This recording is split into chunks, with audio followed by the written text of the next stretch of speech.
게 약속은 지키라고 있는 것이죠. 약속은 깨라고 있는 게 아닙니다. 약속은 뭐 하라고 있는 거예요? 지키라고 있는 거예요. 사람과 사람 사이에 약속을 합니다. 이것만은 꼭 지키자. 서로가 약속을 맺죠. 기업과 기업 사이에도 이런 약속을 맺습니다. 우리 그걸 협약이라고 하죠. 나라와 나라 사이에도 약속을 맺습니다. 그것을 조약이라고 합니다.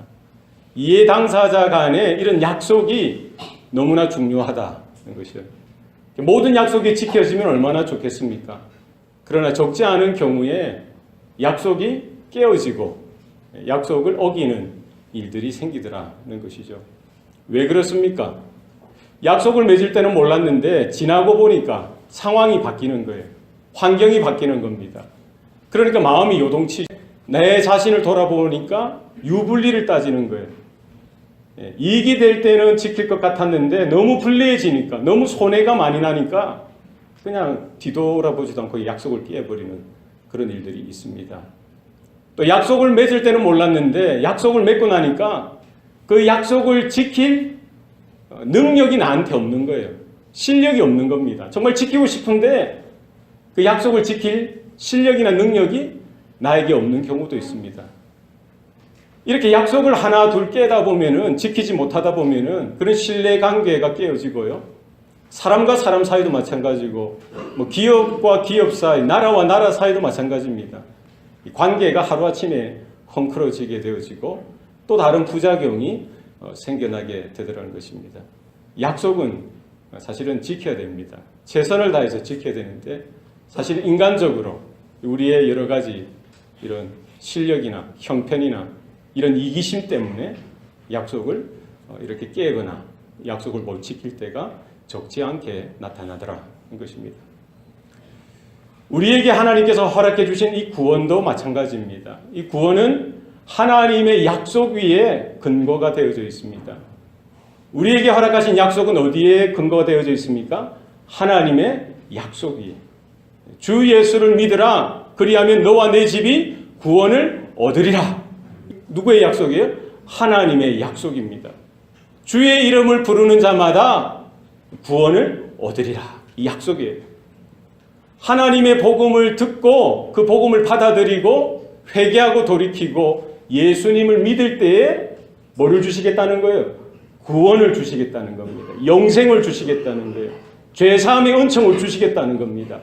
그것이 누구의 약속입니까? 하나님의 약속이더라고요. 이스라엘아 들으라. 주 너의 하나님은 오직 유일하신 하나뿐이신 하나님이시라. 너희는 마음을 다하고 성품을 다하고 힘을 다하고 뜻을 다하여 주 너의 하나님을 사랑하라. 그 하나님의 모든 규례와 명령과 법도를 지켜 행할 때에 하나님께서 천대까지 뭐를 주시겠다고요? 복을 주시겠다고 합니다. 그러나 이스라엘이 그 법도를 떠나서 그 명령을 떠나서 불순종하여 죄악 가운데 살아갈 때에는 뭐를 주시겠다는 거예요? 진노하시고 저주를 주시겠다는 거예요. 뭡니까? 하나님의 약속입니다. 우리가 가지고 있는 성경은 하나님의 약속입니다. 하나님의 특별 계시죠. 성령께서 감동하시고 감화하셔서 인간 저자로 인하여 한 40여 명의 그 인간 저자를 통해서 성경을 기록토록 하셨던 것이죠. 그러나 중요한 것은 이것은 인간의 저작물이 아니라 하나님의 말씀이요, 하나님의 계시요, 하나님의 약속이라는 사실을 여러분 기억하시길 바랍니다. 성경은 어떻게 구분되어져 있습니까? 구약 성경과 신약 성경으로 구분되어져 있습니다. 구약은 오래된 약속, 옛 언약이라고 하죠. 신약은 새로운 약속, 새 언약입니다. 하나님께서 이 구약과 신약, 오래된 약속과 새로운 약속을 통해서 우리에게 주시는 그 약속의 중심, 내용이 무엇입니까? 구원을 주시겠다는 거예요.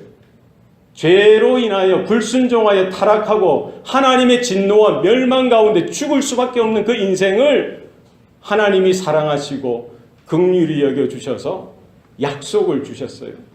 그 약속을 통해서 뭐를 주시겠다고요? 구원을 주시겠다는 거예요. 그래서 구약 성경의 주된 주제는 뭡니까? 하나님의 구원의 약속인데 그 구원을 어떻게 주시겠다는 거예요? 오실 메시아를 통해서 하나님의 독생자, 하나님의 아들, 성자 하나님을 보내셔서 바로 그 오실 메시아를 보내주시겠다는 하나님의 약속이 구약 성경의 내용입니다. 신약 성경의 내용은 무엇입니까? 구약의 모든 메시지가 예언한 오실 메시아가 바로 오셨다는 거예요. 그분이 누구시라는 거예요? 예수 그리스도라는 것입니다. 그래서 우리가 창세기부터 말라기까지 성경, 구약 성경의 어느 부분이든지 읽을 때에 우리는 그 본문을 통해서 하나님의 은혜를 발견할 수 있어야 합니다. 그리고 하나님의 그 약속, 언약을 발견할 수 있어야 돼요. 바로 그 구원, 하나님이 예비하시고 준비하신 구원의 내용, 바로 예수 그리스도, 오실 메시아 대신 하나님의 독생자, 하나님의 구원자, 메시아, 기름 부음 받은 자 그리스도를 구약의 모든 성경 내용에 있어서 우리는 발견할 수 있어야 합니다. 신약 성경도 마찬가지입니다. 바로 구약에 예언되어진 모든 그 메시지의 중심, 모든 계시의 중심 되시는 예수께서 그리스도로, 메시아로 이 땅에 오셨다는 사실을 분명히 증거하고 있다는 사실입니다.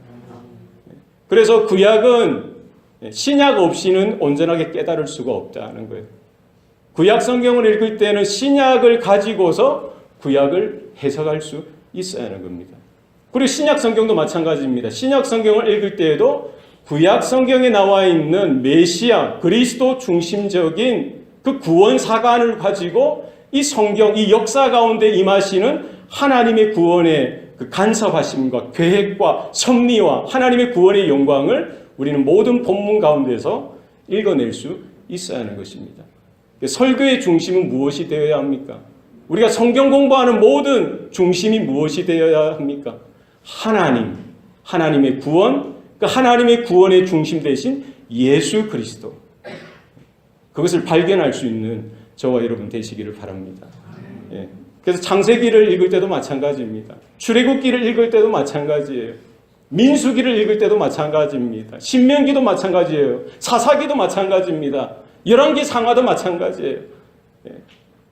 모든 성경의 그 구석구석마다 하나님은 바로 그 언약을 오실 메시아에 대한 하나님의 그 구원에 대한 장차 이루어질 하나님의 구원의 은혜에 대한 약속을 성경, 구약 성경 구석구석에다가 박아두셨어요. 어떤 본문은 아주 명확하게, 분명하게 드러나기도 하고요. 어떤 본문은 아주 깊숙이 감추어진 땅속에 우리 보화가 감춰졌듯이 그냥 봐서는 깨달을 수 없는 그런 본문도 있다는 거예요. 그런 부분도 우리가 믿음으로 기도하면서 성령의 조명하심 가운데 신약 성경에 이런 여러 가지 도움을 받아서 이 구약 성경 여러 가지 난해한 구절까지도 우리는 바라보고 하나님의 구원, 하나님의 약속하신 메시아, 성자 하나님에 대한 분명한 메시지를 발견하고 캐내고 우리의 영적인 양식을 삼을 수 있어야 할 줄로 믿습니다. 이런 은혜가 우리의 성경 읽기, 또 성경 공부, 또 모든 설교, 모든 우리의 말씀 묵상하는 그런 자리 가운데 있어야 한다는 것입니다. 그래서 우리가 단순히 지식이 아니라 우리의 영을 살리고 죄를 멀리하고 죄를 깨트리고 죄사함의 은총을 주시고 하나님의 구원의 그런 능력과 권세 가운데 세움을 받는 그와 같은 말씀의 능력이 저와 여러분의 삶 가운데 있어야 할 줄로 믿습니다. 특별히 오늘 우리가 읽었던 이사야 7장 14절은 이 복음 중에 복음이죠. 구약 성경에 있어서 이 복음 중에 이 복음이 되는 것입니다. 우리 한번 다 같이 읽어보실까요? 시작. 그러므로 주께서 친히 징조를 너에게 주실 것이라. 보라, 처녀가 잉태하여 아들을 낳을 것이요 그의 이름을 임마누엘이라 하리라. 아멘. 오늘 읽었던 본문의 배경은 이렇습니다. 이스라엘이 남북으로 분단되어졌어요. 북쪽 이스라엘은 10개의 지파로 구성되어져 있습니다. 남쪽은 2개의 지파로 구성되어져 있죠. 이때 북쪽 이스라엘의 왕은 베가라는 왕이에요. 남쪽은 아하스라는 왕입니다. 북이스라엘이 남쪽을 침공하였는데 그 북이스라엘의 위쪽에 있는 아람 왕 르신과 결탁해서 동맹을 맺어서 이 남쪽 유다를 공격해 왔어요. 이 상황 가운데 하나님께서 남유다를 지켜주세요. 그 침공을 물리치도록 하나님께서 도와주십니다. 그런데 그것으로 끝나는 게 아니라 북이스라엘과 아람이 더 힘을 모아서 두 번째 공격을 준비한다는 소문이 유다왕 아하스에게 그리고 유다 백성들에게 들렸던 것입니다. 그때 유다왕의 마음 그리고 남유다 백성들의 마음은 우리 본문 2절에 보면은 왕의 마음과 그의 백성의 마음이 숲이 바람에 흔들림 같이 흔들렸더라. 우리가 두려운 일을 당했을 때, 어려운 일을 당했을 때 우리 마음이 뭐처럼 흔들립니까? 사시나무 떨리듯이 흔들린다는 거예요. 너무 무서워서, 두려워서. 지금 아하스 왕의 마음이 그렇고요. 유다 백성들의 마음이 그렇다는 거예요. 군사적으로 보니까 너무나 센 나라들, 그것도 연합해서 북이스라엘과 아람이 결탁해서 동맹을 맺어서 공격을 다시 해온다고 하니까 너무 두려워서 마음이 떨리는 겁니다. 그런 상황 가운데 하나님께서 이사야 선지자를 그 유다 왕 아하스에게 보내셔서 메시지를 주시는 거예요. 너는 잠잠하라. 너는 두려워하지 말라. 하나님이 너희와 함께 하신다는 거예요. 하나님을 의지하고 하나님을 의뢰하라는 거예요. 그들은 연기나는 두 부직갱이 그루터기에 불과하다라고 말씀합니다. 그들이 볼 때 지금 남유다 백성들이 보고 아하스 왕이 볼 때 그들이 굉장한 이런 거대한 능력이고 힘으로 다가오는 것 같지만 하나님이 보실 때 뭐라고요? 그들이 연기나는 두 부직갱이 그것도 그루터기가 같다는 거예요. 우리 젊은 친구들은 부직갱이가 뭔지 아세요? 사실은 저도 잘 모릅니다. 저도 아파트 생활을 했어요. 어렸을 때부터. 그런데 찾아보니까 옛날 초가집이나 아궁이가 있는 집에 나무로 불을 때워야 되는 거예요. 나무로 장작을 놓고 불을 때우는데 그 장작을 이렇게 좀 이렇게 찔러서 공기가 잘 들어가도록 해서 불이 더 활활 타오르도록 할 때 이렇게 긴 짝대기를 가지고 이렇게 쑤시는 거예요. 그것이 부직갱이입니다. 그것이 나무로 되다 보니까 결국 나무 짝대기를 가지고 그 불타는 장작을 찌르고 하다 보니까 이 부직갱이에 뭐가 나요? 불이 붙어서 연기가 나곤 하죠. 그 점점 줄어드는 거예요. 결국 부직갱이도 무슨 신세가 되는 겁니까? 장작 신세가 되는 거예요. 찌를 때에는 그게 참 아프고 대단한 것 같지만 그 결말은 어떻다는 거예요? 장작처럼 그 불타는 구덩이에서 불타서 없어질 그런 인생과 같다는 겁니다. 지금 북이스라엘이나 아람이 대단해 보이지만 떨 것 아니라는 거예요. 잠잠하라는 거예요. 요동하지 말라는 거예요. 놀라지 말라는 겁니다. 하나님이 함께 하시니까 하나님만 믿고 하나님을 의지할 때에 그들의 그런 외부적인 세력, 그 이방 나라와 결탁한 북이스라엘까지 하나님 보실 때에 부직갱이와 같은 그런 운명을 맞이하게 될 거다라고 말씀합니다. 하나님께서 이 정도 말씀하시면 유대 백성들이나 아하스 왕, 특별히 아하스 왕은 어떻게 해야 됩니까? 하나님 앞에 나아가야죠. 하나님을 더 신뢰하고 하나님을 의지하고 그렇습니다. 하나님만 의지하겠습니다. 하나님 내가 이때까지 신앙생활 잘못했던 것 용서해 주세요. 하나님 회개하고 돌이키겠습니다. 하나님께 나아가자고 남유다 모든 백성들을 이끌고 하나님께 굴복하고 하나님께 엎드려서 하나님 편에 서야 되는데 아하스 왕은 어떻게 합니까? 그 이사야 선지자의 말을 그대로 듣지 않습니다. 자기 눈에 보이는 대로 판단하는 겁니다. 자기가 생각할 때 너무나 이것은 큰 일이라는 거예요. 하나님보다 그 문제가 더 크게 보이는 겁니다.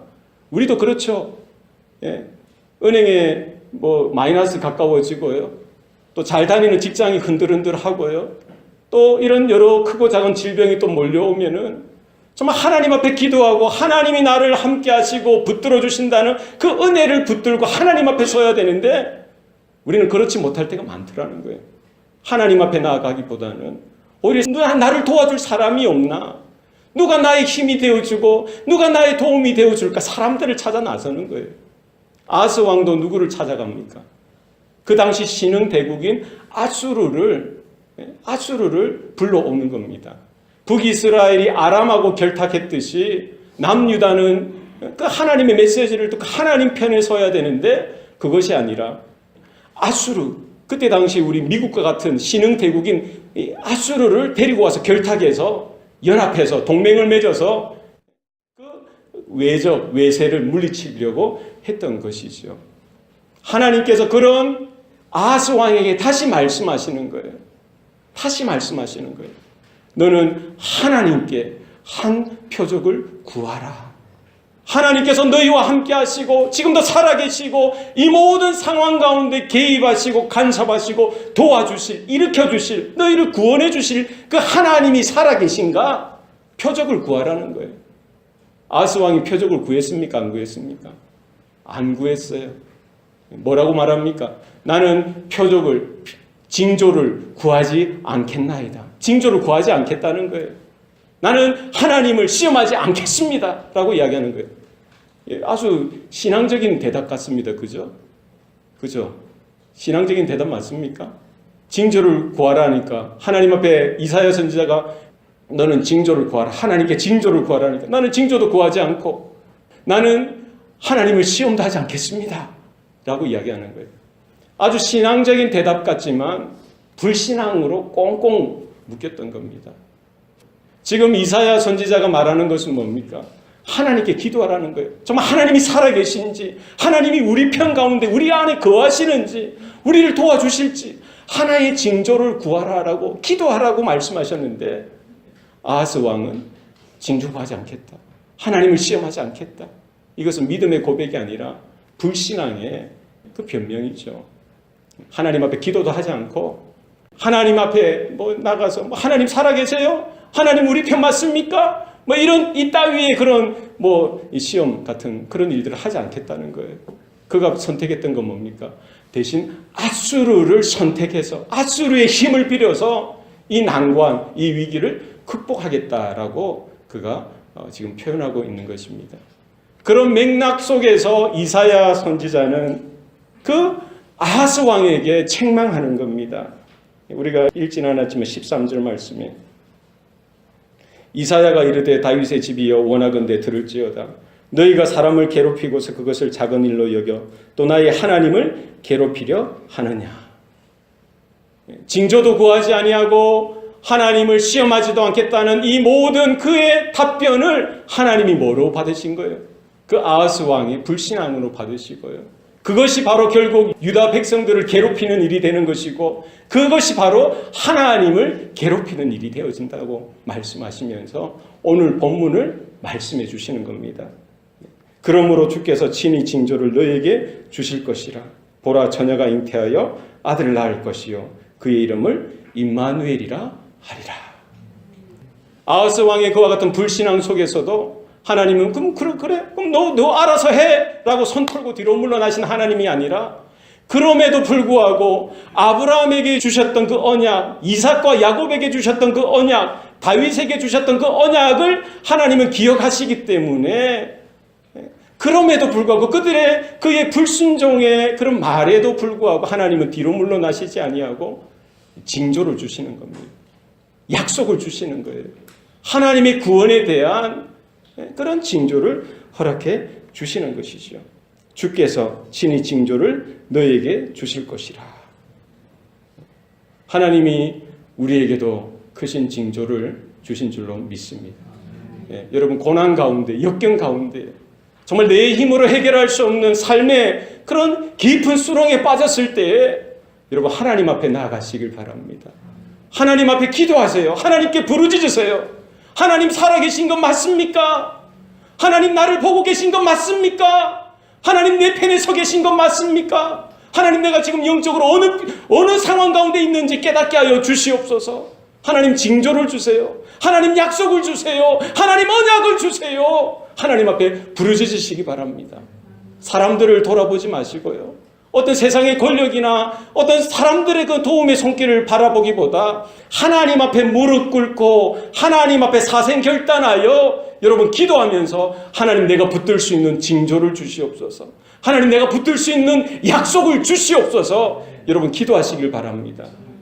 하나님은 그 언약에 신실하셔서요. 아하스 왕에게 그 남유다 백성들에게 주께서 친히 그 한 가지 징조를 주십니다. 그 징조가 무엇입니까? 그 남유다가 살아날 수 있는 하나님의 약속이죠. 하나님이 그들 가운데 함께 하시고 그들을 붙들고 계시고 그들을 일으켜 주시고 그들을 새로운 소망으로 함께 해 주시겠다는 하나님의 약속입니다. 무엇입니까? 보라, 처녀가 잉태하여 아들을 낳을 것이요 그의 이름을 임마누엘이라 하리라. 처녀가 있다는 거예요. 여기 보면 히브리어는 알마라는 단어를 썼습니다. 남자를 알지 못하는 여인, 동정녀죠. 여기 우리 본문에는 그냥 처녀라고 되어 있지만 히브리어에는 앞에 정관사가 붙어 있어요. 하라는 정관사. 하 알마. 영어로 뭐 the virgin 정도 되겠죠.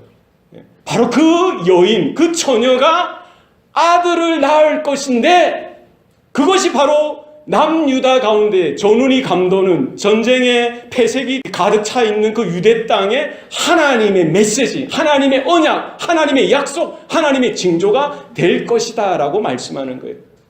누가 아이를 낳습니까? 바로 그 처녀가 아들을 낳을 것이라는 거예요. 여기 나오는 그 처녀는 누구겠습니까? 여러분 아세요? 누구겠어요? 여러분도 모르고 저도 몰라요. 그러나 더 정관사 더를 붙였다는 건 뭡니까? 그 처녀 화자와 청자가 이렇게 대화 중에 정관사 더를 붙여서 이렇게 그 처녀 그 의자 할 때는 그 청자나 화자나 청자가 다 알고 있는 그 대상이라는 거예요. 그러니까 그 여인이 정확하게 누구인지 우리는 알 수 없지만 그 이사야 선지자와 아하스 왕의 대화 속에서 바로 그 처녀가 아들을 낳을 것이다 라고 지명했던 거예요. 아마 그 왕족 가운데 아하스 왕의 계열 가운데 한 처녀일 수도 있습니다. 정확하게 누구인지 몰라요. 아마 결혼 정년기에 찬 한 처녀이겠지요. 그 여인이 아마 결혼해서 아들을 낳을 것 같으면 최소한 몇 년은 있어야 돼요? 1년은 있어야지. 10달을 지나야 아들을 낳으니까. 그죠? 어쨌든 1년 동안은 침략이 와도 하나님이 지켜주신다는 거예요. 그리고 그 아들이 자라나고 성장하는 그 동안에는 하나님께서 함께 하신다는 메시지를 유대 땅 가운데 주셨던 것입니다. 여러분 전쟁과 난리통에 결혼한다는 것 쉬운 일 아니죠. 결혼해서 그것도 아이까지 낳는다는 것은 더 쉬운 일이 아닙니다. 그것을 바꾸고 말하면은 이 전쟁 난리통에 결혼하여 아들을 낳을 수 있다는 것은 또 다른 소망이 있다는 겁니다. 그 여인이 결혼하게 되어지고 그 여인이 아들을 낳는 그것을 보라는 거예요. 그 전쟁 난리통에서도 하나님께서 그와 그 유대 땅 가운데 유대 백성들과 함께 하시겠다는 거예요. 그 아들의 이름을 뭐라고 하라는 거예요? 임마누엘. 따라합시다. 임마누엘. 다시 좀 크게 보세요. 임마누엘. 임이 함께라는 전치사예요. 무슨 뜻이에요? 함께. 마누는 무슨 뜻입니까? 우리와. 엘은 뭡니까? 하나님. 함께 우리와 하나님. 이렇게 순서대로. 하나님이 우리와 함께 하신다는 거예요. 유대 땅 가운데, 유대 백성 가운데 하나님이 다윗에게 맺어주셨던 그 언약에 신실하셔서 하나님은 누구와 함께 하시겠다는 거예요? 유대 백성과 함께 하시겠다는 겁니다. 바로 그 유대 땅, 그 유대 백성과 함께 하셨던 하나님께서 오늘 저와 여러분과 함께 하시는 줄로 믿습니다. 바로 그 첫 번째 그 언약의 그 예언이 그 아하스 왕이 통치하던 그 시대에 이루어졌어요. 하나님께서 오히려 북이스라엘 그리고 아람을 치시는데 어떻게 치십니까? BC 723년에 아람이 아수르에 패망하도록 하시죠. 그리고 이어서 BC 722년에 북이스라엘도 아수르에 패망하도록 하십니다. 연기나는 두 부지깽이 구루터기의 운명으로 떨어지도록 하셨던 것입니다. 하나님께서 함께 하실 때에 구원이 있고 소망이 있는 줄로 믿으시길 바랍니다. 바로 이 사건을 통해서 주셨던 하나님의 약속은 바로 그 세대 가운데만 허락하여 주셨던 약속이 아니라 바로 처녀가 아들을 낳으리니 그의 이름을 임마누엘이라 하라. 이 말씀은 뭡니까? 바로 오실 메시아 대신 하나님의 독생자 성자 하나님께서 이 땅에 오셨다는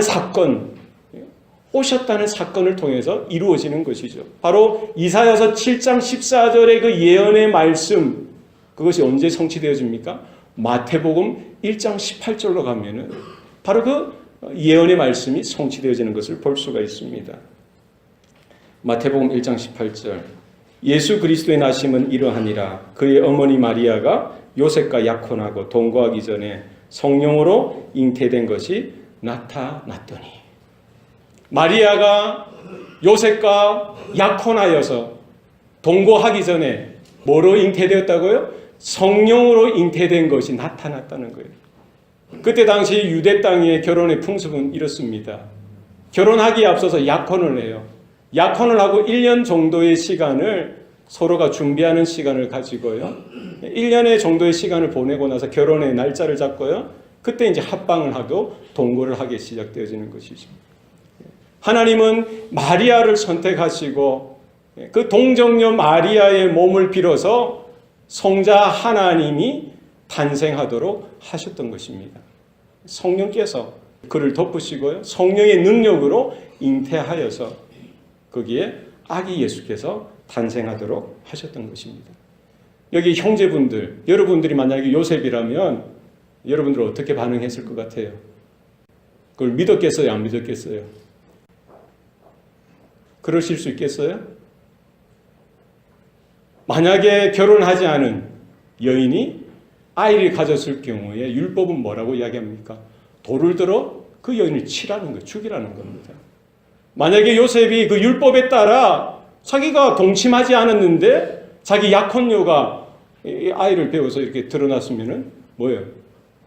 신고하면은 돌을 들어 쳐서 죽여야 되는 거예요. 그러나 성경에는 뭐라고 이야기합니까? 19절 말씀. 그의 남편 요셉은 의로운 사람이라 그를 드러내지 아니하고 가만히 끊고자 하여. 얼마나 착합니까? 그러니까 요셉과 마리아를 선택하신 것 같아요. 그는 다 이해할 수 없지만 그래도 자기의 약혼녀 마리아를 사랑했겠죠. 가만히 끊고자 하여 그냥 떠나보내려고 했는데 하나님의 사자가 요셉에게 찾아가시고 현몽하여서 말씀해 주시는 거예요. 다윗의 자손 요셉아, 내 아내 마리아를 데려오기를 무서워하지 말라. 그에게 잉태된 자는 무엇으로 잉태된 것이라? 성령으로 된 것이라. 아들을 낳으리니 이름을 예수라 하라. 이는 그가 자기 백성을 그들의 죄에서 구원할 자이심이라 하니라. 22절에는 뭐라고 이야기합니까? 이 모든 일이 된 것은 주께서 선지자로 하신 말씀을 이루려 하심이니 이르시되 보라 처녀가 잉태하여 아들을 낳을 것이요 그의 이름은 임마누엘이라 하리라 하셨으니 이를 번역한즉 하나님이 우리와 함께 계시다 함이라. 여러분 믿습니까? 구약의 모든 성경의 약속, 예언은 예수 그리스도의 오심을 통해서 하나하나 이루어졌고요. 또 아직 이루어지지 않은 것은 예수님의 재림의 사건을 통해서 우리 세대 가운데 또 오고 오는 모든 세대 가운데 이루어질 줄로 믿으시길 바랍니다. 하나님의 말씀 하나도 한 가지도 1.1핵도 흐틀림 바 되어지지 아니하고 하나님은 시건치 아니하시는 분이십니다. 하나님이 말씀하시고 하나님이 약속하시고 하나님이 언약으로 우리에게 주셨을 때에는 그 말씀 하나하나가 땅에 떨어지는 법이 없고 하나님의 때에 하나님의 방법으로 하나님께서 기뻐하시는 모습 가운데 하나하나 성취되어지고 이루어지는 줄로 믿습니다. 무엇입니까? 하나님의 구원이 어떻게 시작되어집니까? 하나님께서 하나님이신 그분이 하늘 보좌, 하늘 영광 모든 것을 다 버리시고 이 낮고 천한 땅으로 오신 것입니다. 여러분 믿습니까? 말씀이 육신이 되사 우리 가운데 거하심에 우리가 그의 영광을 보니 아버지의 독생자의 영광이라. 은혜와 진리가 충만하더라. 우리가 어떻게 하나님을 뵐 수 있습니까? 우리가 어떻게 죄의 문제를 해결하고 하나님께 나아갈 수 있습니까? 우리 힘으로, 우리 지혜로, 우리의 성실함이나 우리의 열심으로 하나님께 나아갈 자가 한 사람도 없던 거예요. 무엇으로 가능해집니까? 하나님이신 그분이 이 땅에 친히 내려오셔서 바로 우리가 하나님께 나아갈 수 있는 길이 되어주시고요. 우리가 하나님을 아는 진리가 되어주시고 우리가 하나님께서 베풀으신 그 생명을 받을 수 있는 우리의 영원한 생명이 되어주신 줄로 믿습니다. 우리가 절망할 수 있죠. 낙심할 수 있습니다. 내 힘으로 이 상황이 컨트롤 되어지지 않을 그런 때가 적지 않게 있습니다. 광야와 같은 인생이라고 하죠. 질풍노도라고 하지 않습니까? 풍랑이는 바다와 같은 우리의 인생입니다. 그러나 우리가 살 수 있는 길, 우리가 다시 설 수 있는 길, 회복을 얻을 수 있는 길 무엇입니까? 하나님께서 나와 함께 하신다는 분명한 사실을 여러분 말씀을 통해서 하나님의 약속을 통해서 발견하실 수 있기를 소원합니다. 토마스 카를라일이라는 위대한 석학이 있었습니다. 그의 아버지는 아주 가난한 석공이었어요. 그러니까 그에게 있는 재산은 은 한 전이에요. 한 푼. 그가 학문의 길로 들어설 때에 다른 것 없지만 하나님의 말씀을 붙드는 거예요. 여호수아 1장 8절 말씀을 그는 공부하면서 학문의 길을 정진하면서 배고프고 힘들고 어려울 때마다 그 말씀을 붙드는 겁니다. 그 말씀이 뭡니까? 강하고 담대하라. 두려워하지 말고 놀라지 말라. 네가 어디에 가든지 너의 하나님 여호와가 너희와 함께 하시리라. 여러분 믿습니까? 놀라운 사건 아닙니까? 하나님이신 그분이 이 낮고 천한 땅으로 오셔서 우리와 함께 하신다는 거예요. 이것만큼 더 귀한 하나님의 은혜가 어디 있겠습니까? 하나님의 계시가 어디 있겠어요? 바로 예수 그리스도가 하나님의 최고의 계시고요. 하나님의 최고의 은혜며 우리의 영원한 생명으로 오신 줄로 믿으시길 바랍니다. 볼지어다 세상 끝날까지 내가 너희와 함께 있으리라. 주님께서 약속해 주셨죠. 그 약속하신 대로 주님은 승천하여 아버지 보좌 우편에 앉아 계시지만 아버지께서 약속하시고 예수님께서 이렇게 약속하셨던 대로 누구를 우리에게 주셨습니까? 하나님의 영, 그리스도의 영, 성령을 우리에게 주시고 우리 가운데 함께 거하시는 줄로 믿습니다. 성탄의 메시지는 무엇이냐? 크리스마스의 메시지는 무엇이냐? 하나님인 그분이 우리의 죄 문제를 해결하시기 위해서 이 땅에 오셨고 우리의 죄의 모든 문제를 해결해 주시고요. 우리에게 영생의 소망을 심겨주시고 뿐만 아니라 우리가 이 척박한 이 땅을 살아가는 동안 우리와 함께 하시고 결코 우리를 버리지 아니하시고 떠나지 아니하신다는 분명한 하나님의 약속이 있는 것을 여러분 기억하시길 바랍니다. 여러분 이 말씀이 이 복음이 우리 마음판에 새겨지고 우리 자녀들의 그 중심 가운데 여러분의 가정과 교회 가운데 분명히 새겨져 있기를 소원합니다. 주님 다시 오신다고 곧 오신다고 합니다. 여러분 마음 빼앗기지 마시고 믿음 흔들리지 마시고 바람이 불고 홍수가 나고 창수가 나도 여러분 이렇게 흔들리고 그냥 세상 길로 가시면 안 돼요. 주님이 불러주셨는데 주님이 붙들어 주셨는데 끝까지 주님을 따라서 가시는 저와 여러분 되시길 바랍니다. 기도하시겠습니다. 살아계신 아버지 하나님, 오늘도 우리에게 생명 주시니 감사합니다. 하나님의 영원하신 약속, 언약을 우리에게 베풀어 주시사 바로 예수 그리스도가 하나님의 최고의 계시요 최고의 징조인 줄로 믿습니다. 우리 낙심하고 절망할 그때에 세상에 도울 힘을 찾지 않도록 도와주시고 하나님을 바라보며 하나님을 의지하며 하나님을 더 신뢰할 수 있도록 우리의 믿음을 강건케 하여 주시옵소서. 우리의 자녀들에게 무엇을 전해줄 수가 있겠습니까? 하나님이여 우리의 어리석음을 불쌍히 여겨 주시옵소서. 우리에게 지혜를 주셔서 하나님 앞에 기도하게 하시고 하나님께 부르짖게 하여 주셔서 한 가지 소원, 한 가지 징조, 한 가지 언약을 달라고 부르짖고 바로 예수의 십자가, 예수의 복음을 발견하고 그 복음 가운데 붙들려지는 모든 성도들의 삶이 되게 하여 주시옵소서. 모든 것 감사드리고 예수님 이름으로 기도합니다. 아멘.